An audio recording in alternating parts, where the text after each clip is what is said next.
Então, vamos lá, bom dia a todos de novo. E nós vamos dar continuidade à nossa aula sobre geografia da população. Galera, esse é um assunto, eu sei que eu já falei isso em outras aulas, mas dessa vez tem um peso maior ainda, que é o grau de importância, tá? Não existe vestibular sem que não se comente sobre esse assunto. Não, esse assunto está o tempo inteiro na televisão. Ah, professor, geografia da população está o tempo inteiro na televisão? Tá sim. Por quê? Nós acabamos de passar no ano passado por uma reforma da Previdência. O que é reforma da Previdência? É uma questão da mudança das leis para alguém se aposentar, tá? Por que o governo mudou isso? Mudou isso muito por causa do aumento da expectativa de vida para a população. Atualmente, você vai perceber que o Brasil, alguns anos atrás, o Brasil era chamado de um país jovem, ou seja, grande parte da população, se fosse dividisse a população em três grandes grupos, crianças, adultos e idosos, o grupo de maior quantidade era o grupo de crianças. E o grupo de menor quantidade era o grupo de idosos.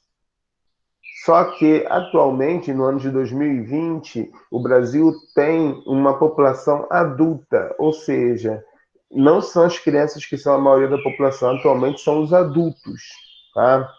Os adultos são a maioria da população.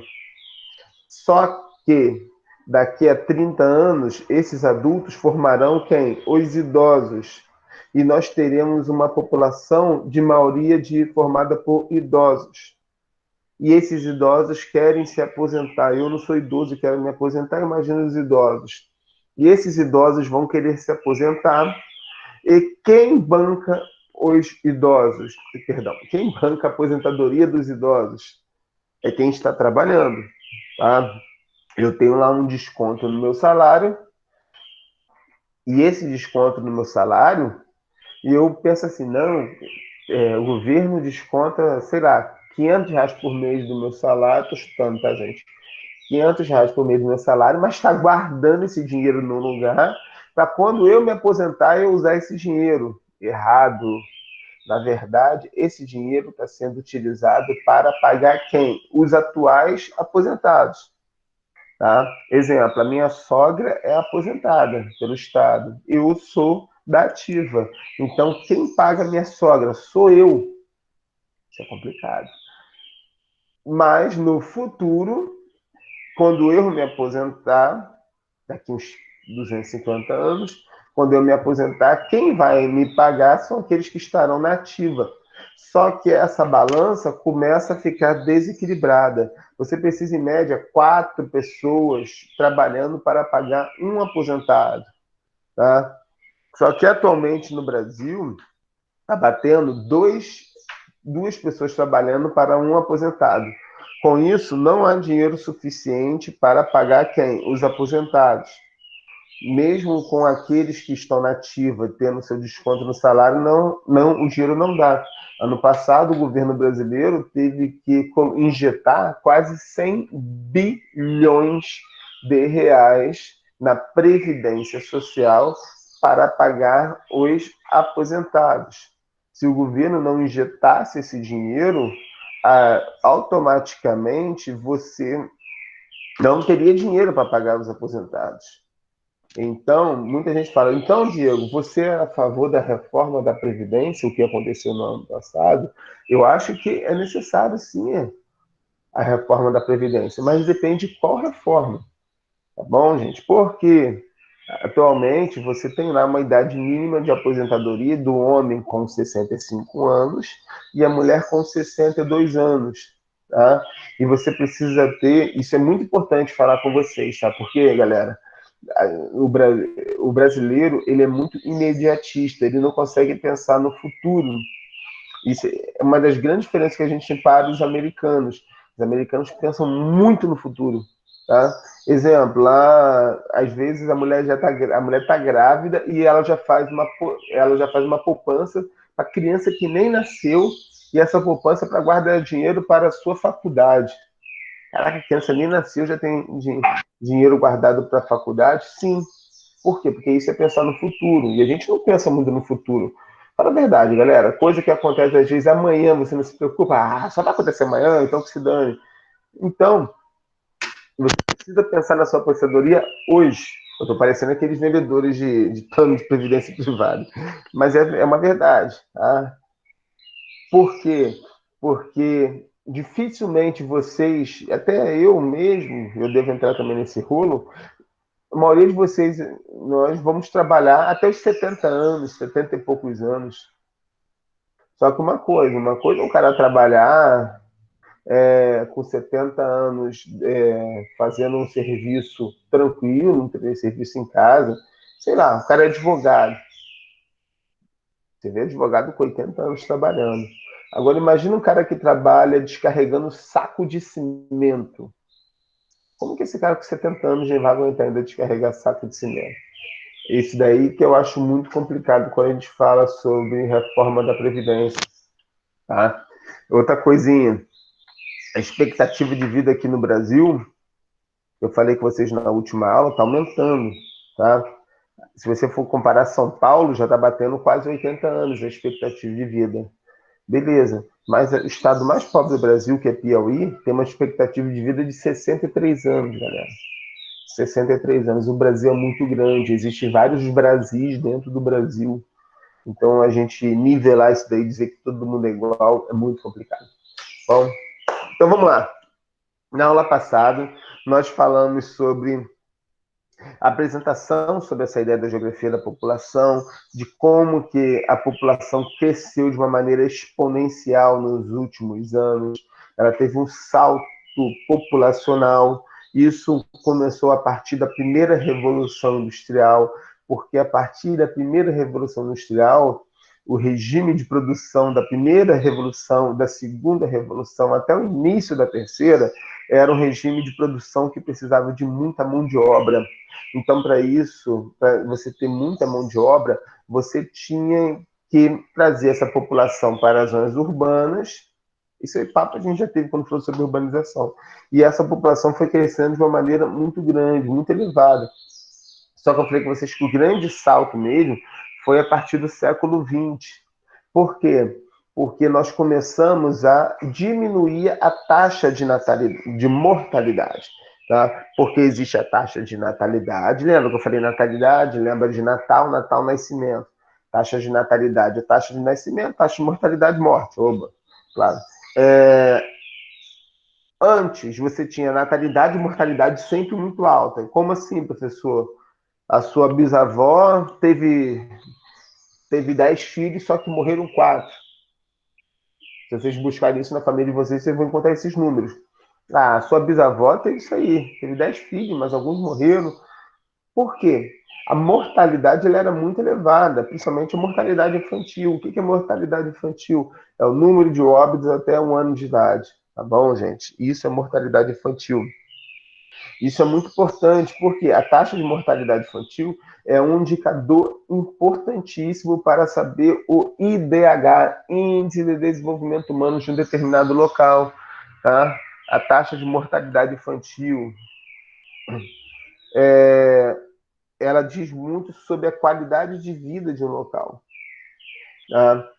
Isso eu falei com vocês também na última aula. A mortalidade infantil aqui do Rio de Janeiro, a cada 1.000 crianças que nascem, em torno de 8 morrem até 1 ano de idade.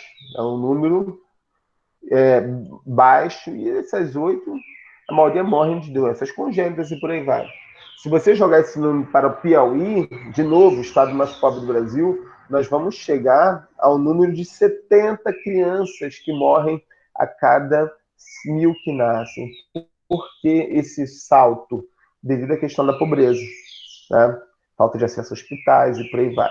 Que é aquele assunto que eu falei com vocês lá na nossa aula passada, de como que o acesso à educação, acesso à medicina, vacina, que está sendo esse assunto tão comentado nas últimas semanas. Se você está vendo televisão, você está ouvindo falar sobre isso. O Brasil está quase passando de novo pela nova revolta da vacina, tipo de Oswaldo Cruz no começo do século XX. A galera está começando a desacreditar na vacina, mas a vacina teve um papel importantíssimo, tá? Nós conseguimos erradicar doenças no Brasil, que eram doenças que davam, eram doenças muito presentes na vida da população, como a poliomielite. Galera, paralisia infantil era uma doença que praticamente toda sala de aula tinha alguma criança que dava paralisia infantil. Então, você já contava com isso. De 40 crianças, pelo menos uma ia dar. Então, você via aquela pessoa com aquela... Você ainda vê essas pessoas nas ruas, assim, mas a paralisia infantil não dá no Brasil desde a década de 90. Aquela pessoa que tem uma perna mais fina e tal. Isso é paralisia infantil, que é a mesma coisa que poliomielite, tá?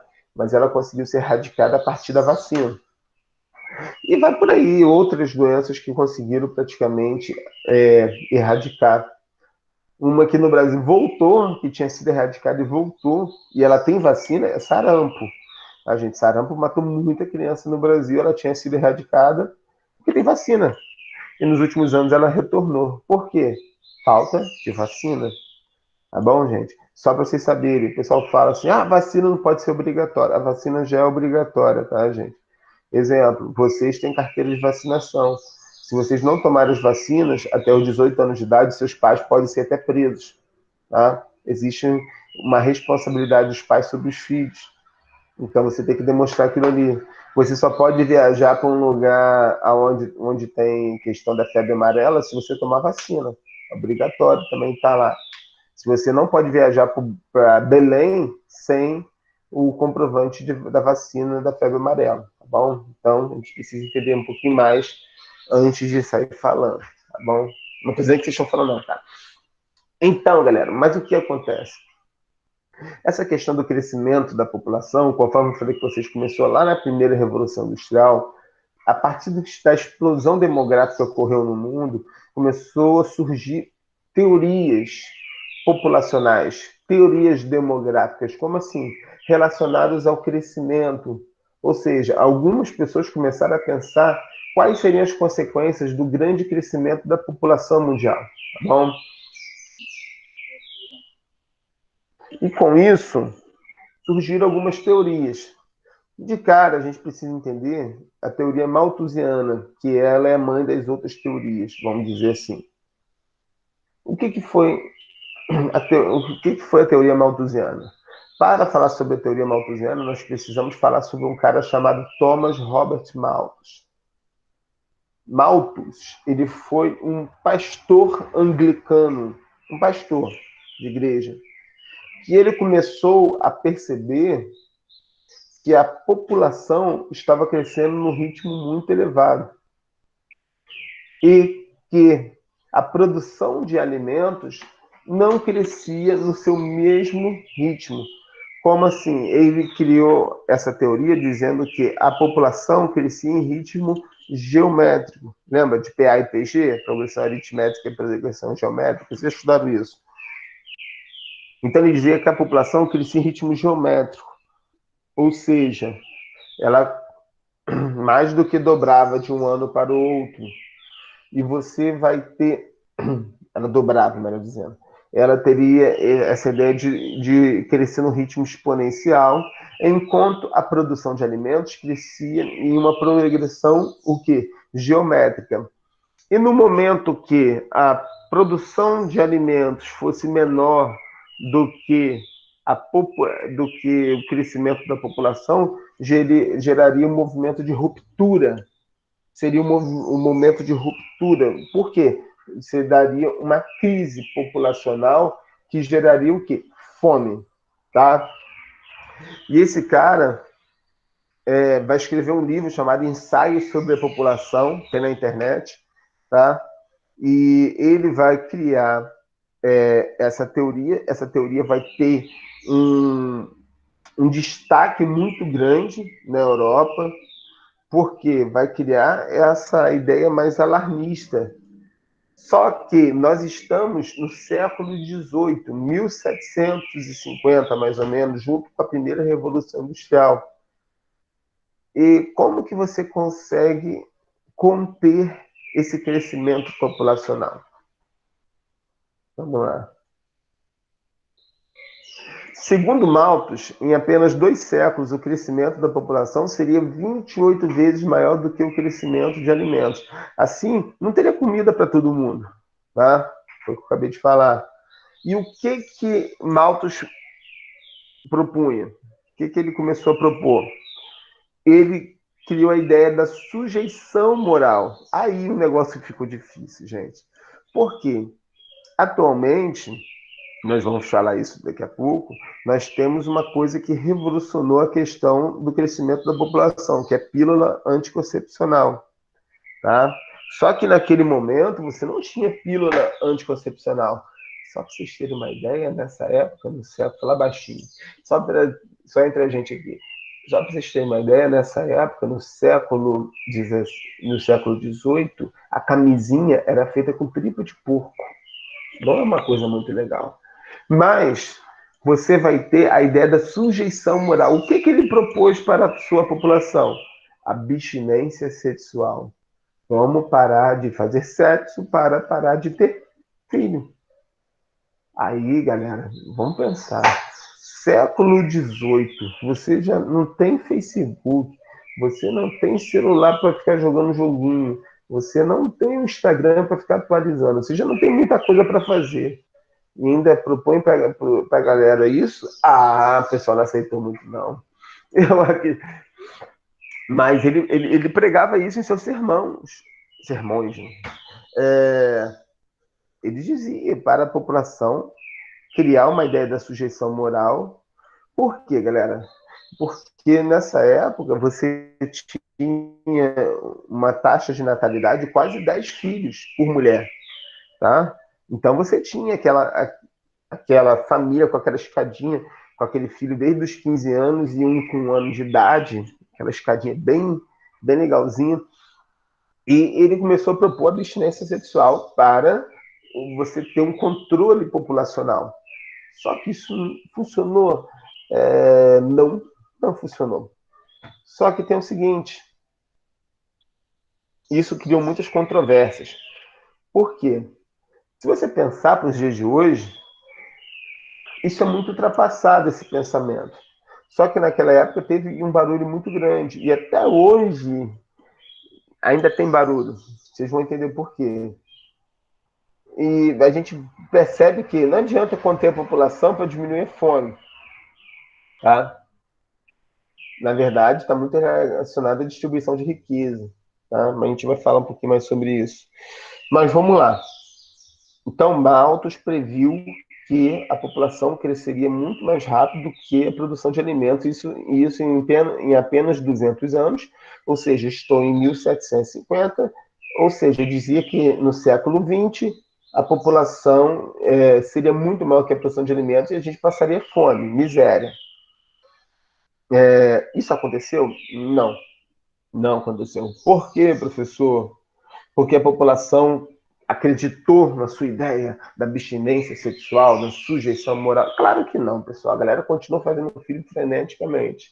Só que, ao outro lado do gráfico, do PA e do PG, a população que cresceu em um ritmo geométrico, a produção de alimentos, que Malthus dizia que não ia crescer no mesmo ritmo, a produção de alimentos também cresceu nesse ritmo. Por quê, professor? Porque ocorreu uma revolução no campo. Lembra lá quando a gente falou das aulas de agricultura, que nós falamos sobre a revolução no campo? Tá? O que aconteceu a partir do século XVIII? Pessoal, quiser perguntar, pode perguntar, tá bom? Pode ir lá, professor, fala de novo sobre isso. Esse é um assunto muito importante, tá, galera? Cai muito em prova, muito em vestibular. A gente precisa entender legal esse assunto. Por isso que eu estou sendo bem minucioso. Mas o que acontece? A produção de alimentos também cresceu em ritmo geométrico, como a população. Porque houve uma revolução no campo, primeiramente com a questão da mecanização do campo, começou a máquina que surge na primeira revolução industrial, o motor, da segunda revolução industrial, esse motor vai chegar até o campo, a tecnologia vai chegar ao campo, a partir do século XX vai ocorrer a Revolução Verde, que é essa revolução tecnológica também no plantio, você depois sementes selecionadas e essa ideia do agronegócio, isso tudo faz com que a produção de alimentos também cresça num ritmo gigantesco. Então, esse papo de que falta comida no mundo, isso daí nem se fala mais, esquece. Não falta comida no mundo, galera. Na verdade, sobra comida no mundo. Não sei até quando, mas por enquanto ainda sobra comida no mundo. O que arrebenta é a distribuição disso, tá bom?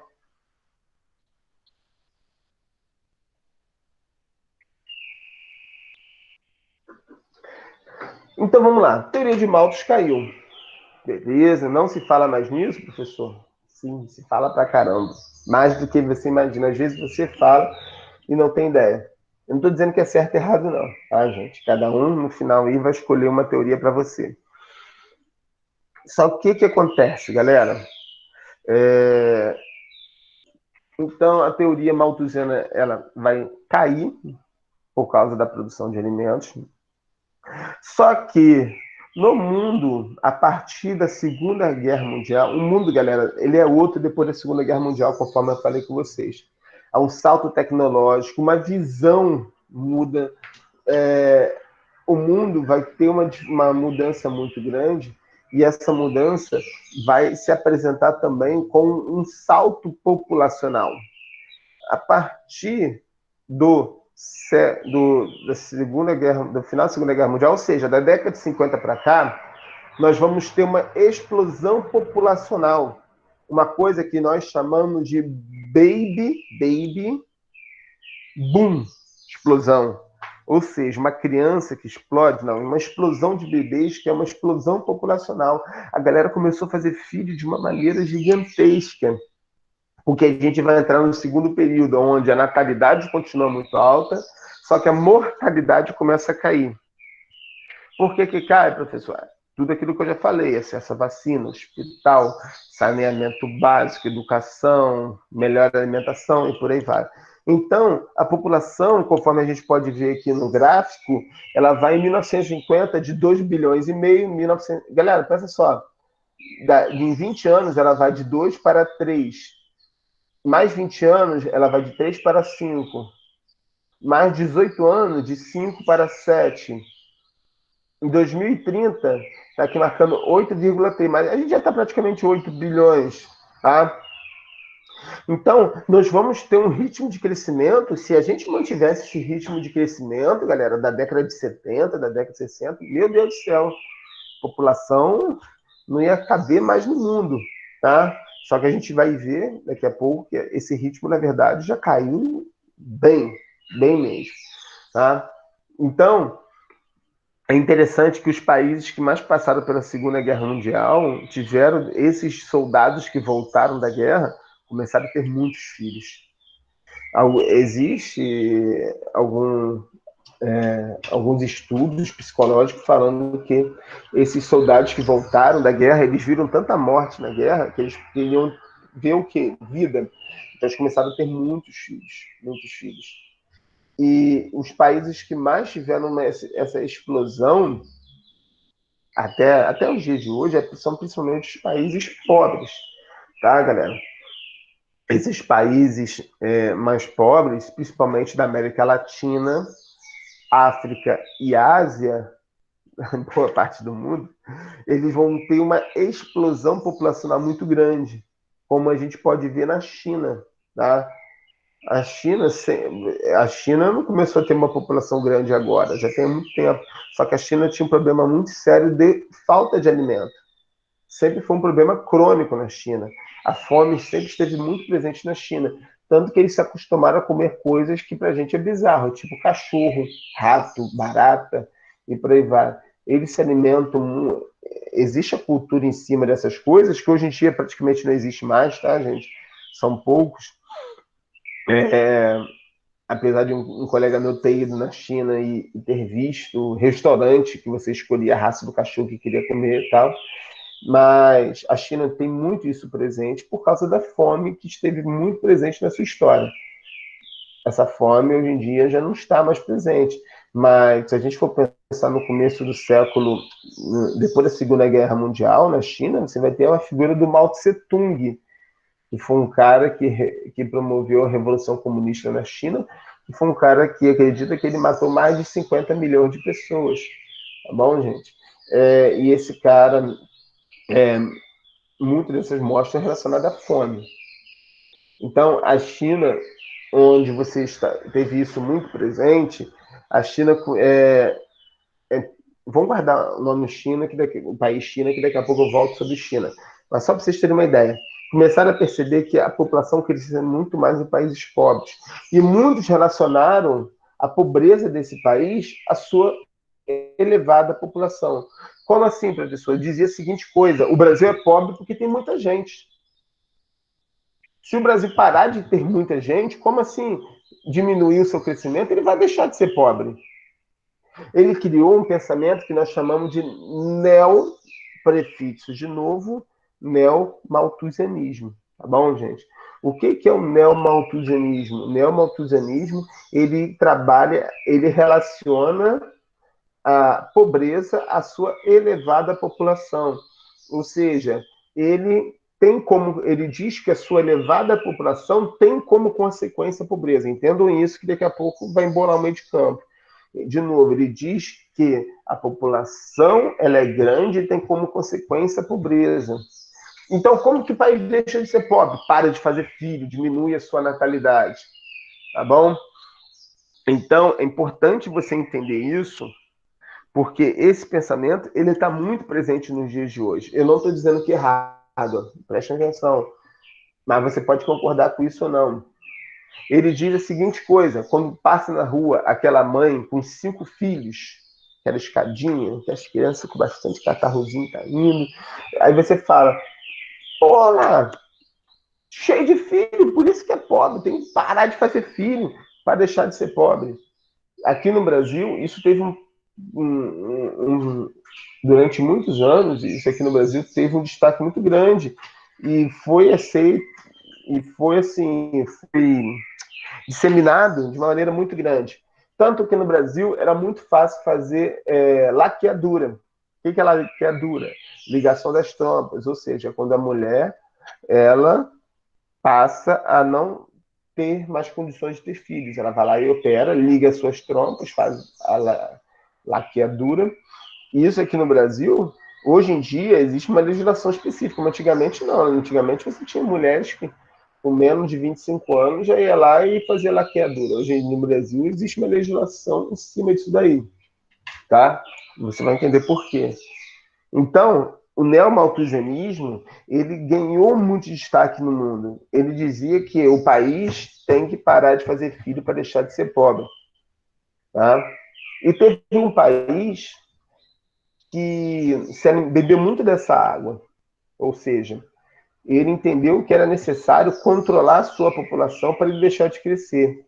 E ele vai promover o controle da natalidade, um dos mais fortes que tem no mundo. Hoje em dia já mudou, mas ele perdurou por praticamente 50 anos, que é a China. A China vai criar o seu controle de natalidade, que ele vai dizer que uma família só pode ter um filho, só pode ter um filho. Né? Professor, como assim, professor? Como que ele vai controlar a população? Como que ele vai dizer que vai falar para a mulher o quê? Ah, se ela tiver mais de um filho, ela vai ser presa por isso?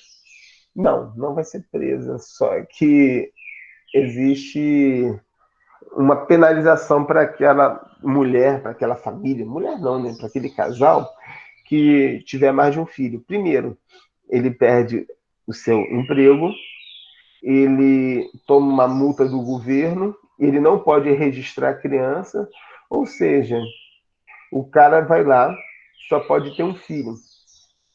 Então ele pensa, ele já tem um filho, a sua mulher está grávida de novo. Aí ele pensa a seguinte coisa: caramba, se eu tivesse segundo filho, eu vou perder tudo e vou passar fome e os meus 2 filhos vão morrer de fome. Então o que ele faz? Ele manda ter o aborto do primeiro filho. Não sei se tinha alguém. Essa mulher vai lá e prefere fazer o aborto. O aborto na China é uma coisa super comum, tá? A China, nisso daí, ele tem uma mudança de mentalidade relacionada a alguns outros países muito grande. Aborto lá é uma coisa assim, a mulher vai dizer, ah, mulher, vou ali para fazer o quê? Vou ali abortar, tô voltando. Tô zoando, né, gente? Mas uma mulher chinesa faz, em média, de 4 a 5 abortos durante a vida. O aborto é uma coisa que se transformou num problema para a China. Vocês vão entender por quê. A China começou a ter um problema muito sério relacionado a isso. Por quê? Vamos lá. Você só pode ter um filho por casal. E a China, gente, isso começou na década de 70. E essa política do filho único ficou até o ano passado, 2019. Atualmente você pode ter 2 filhos, tá? Mas só para vocês entenderem, isso foi criado como uma maneira de você reduzir o tamanho da população chinesa. E isso adiantou? Sim. A China tem 1,3 bilhão de pessoas. Especialistas dizem que se a China não tivesse feito o controle de natalidade, a sua população estaria caminhando para 2 bilhões de habitantes. Ah, então foi importante para o país? Sim. Só que isso custou pra caramba, galera. E vocês vão entender por quê. Não só pela questão do aborto, não. Mas o aborto não era só gerado pelo fato de ter o segundo filho. Olha que loucura, pessoal. Na China não existe aposentadoria. A pessoa ele trabalha até morrer, por aí. Só que no final da sua vida, quem é obrigado a tomar conta de você é o seu filho, filho homem, filho. Por que não a mulher? Porque, na teoria, a sua filha vai estar casada e o marido dela já vai ter que tomar conta dos seus pais. E não vai ter condição de tomar conta dos pais e do sogro e da sogra. Galera, quiser perguntar, pode perguntar, tá? Esse assunto aqui é. Eu gosto de falar, vendo vocês, debatendo, mas vamos lá. Então, vamos de novo. A China tem um problema muito sério, que é a questão da falta de aposentadoria. E, na tradição chinesa, diz que quem toma conta dos pais na velhice é o filho homem. Detesto essa palavra filho homem. Mas. Detesto o pleonasmo. Mas o que, só para ficar bem explicado. Então, na teoria, a sua filha vai estar casada e o seu marido já vai ter que tomar conta dos pais, não tem condição de cuidar do sogro e da sogra. E, professor, o que acontece? E esse cara só pode ter um filho. Aí ele pensa, vou ter uma filha e quem vai tomar conta de mim na velhice? Eu vou morrer de fome? Aí que vem a loucura, galera. Começou, durante décadas, a China teve um problema sério de abortos de meninas. Ou seja, um casal descobria que a mulher estava grávida. Quando fazia a ultrassonografia, descobria que era uma menina, abortava. Até vir um menino. Olha que loucura. Isso é tão sério, que em algumas cidades da China há uma diferença gigantesca de homens e mulheres. Em algumas cidades na China, a média é de 10 homens para cada mulher. Isso já gera um desequilíbrio gigantesco entre homens e mulheres na China. É tão louco isso que eles criaram, existem algumas agências chinesas dentro da China, criaram umas empresas, umas startups, vamos dizer assim, para que esse cara, esse homem chinês, principalmente o homem chinês rico, consiga arrumar uma namorada, uma mulher, uma esposa, uma amante, sei lá, porque a falta de mulheres na China, por causa dessa questão do aborto de meninas. Isso é tão sério que o governo chinês, durante alguns anos, proibiu a ultrassonografia, no médico dizer o sexo do bebê na ultrassonografia. Olha que doideira, galera. Isso aí é de país de ditadura, só que consegue criar uma lei maluca como é. Ô, Você não pode. professor, Oi, pode falar. se liga, ó. Antes era um filho, mas agora são dois, né? Então, se uma pessoa tiver trigêmeos? Cara, essa é sempre a pergunta que eles fazem. Até nessa época de gêmeos. Os gêmeos eram o quê? Era permitido? Até era, mas não era bem visto. Entendeu? Existe a cultura chinesa é muito forte quando relaciona isso. Então, olha que doideira. Exemplo, antes de permitir esses 2 filhos para o casal, eles já tinham permitido 2 filhos para o casal, mas tinha que ser na área rural. Por quê? Porque a área urbana já estava muito mais populosa do que a área rural. Então, eles criaram métodos para tentar. Mas na área rural era permitido 2 filhos, mas o primeiro tinha que ser menina. Ou seja, para você tentar ter mulheres na China. Há uma falta gigantesca. Meninas daí que estão escutando aí, que estiverem solteira, quiserem arrumar um namorado, eu saio para a China. Lá tá fácil. Estou zoando. Mas o que acontece? Essa questão na China começou a ser muito séria.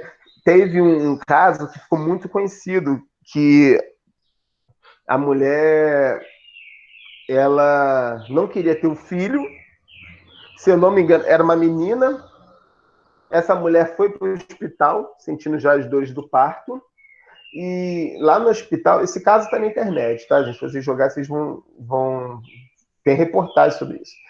E ela começou a sentir dores do parto, mas ela não queria essa criança. O que ela fez? Ela teve esse bebê dentro do vaso. Esse bebê nasceu no vaso. O que ela fez? Ela deu descarga, meu camarada.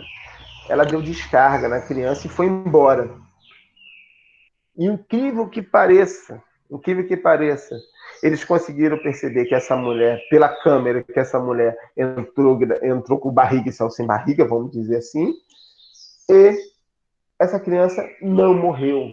Eles conseguiram retirar essa criança viva dentro do cano de esgoto, tirar essa criança viva, meu camarada. Pode jogar isso na internet, que isso daí eu vi alguns anos atrás, isso não sai da minha mente. Por que isso? Porque ela não queria ter uma mulher, uma menina. Tá? Processaram ela? Então, oi? Proce- Acharam ela depois, ela foi presa, a mulher. Ah, tá. E na China, a pessoa presa, você nem sabe o que acontece, né? Não, maior campo É de muito, concentração. a China, só para vocês terem uma ideia, a televisão na China não é ao vivo. Eles têm um delay de 5 minutos. Por que esse delay de 5 minutos? Nesses 5 minutos rola a censura do governo. Se você tiver uma coisa que o governo não gosta, eles cortam. Na Olimpíada de Pequim, eles aconteceu isso. Na Olimpíada de Pequim, o mundo via ao vivo a Olimpíada de 2008. Só que no meio dessa apresentação ao vivo apareceu um cara com um cartaz dizendo: salvem o Nepal. Nepal não, Tibete. Tibete é uma região que a China invadiu durante a Segunda Guerra Mundial. Era um país, quem era o líder desse país era o Dalai Lama, só que a China tomou esse país para si, uma região onde fica lá, a região do Everest, do Himalaia. E olha que doideira, o mundo inteiro viu esse cara lá com cartaz, libertem o Tibete. Nenhum chinês viu, quer dizer, nenhum morador da China viu. Por quê? Eles cortaram a apresentação, porque lá não existe ao vivo lá tem delay. Isso é bem louco, né? O país de ditadura tem dessas coisas. Então, só para a gente prosseguir, para a gente fechar. Então, essa teoria neomalthusianista diz que você é pobre porque tem muito filho. Deixa de ter muito filho que você vai deixar de ser pobre. Tá? Só que também temos a estratégia é planejamento familiar, controle de natalidade. Esse é um pensamento ainda muito presente. Antes da teoria reformista, tem uma outra aí que é legal falar, que é a teoria ecomalthusianista. A ecomalthusianista é a teoria do Thanos, do filme da Marvel. Por quê? A teoria ecomalthusianista diz o seguinte, diz que a natureza não tem condições de suportar o crescimento da população.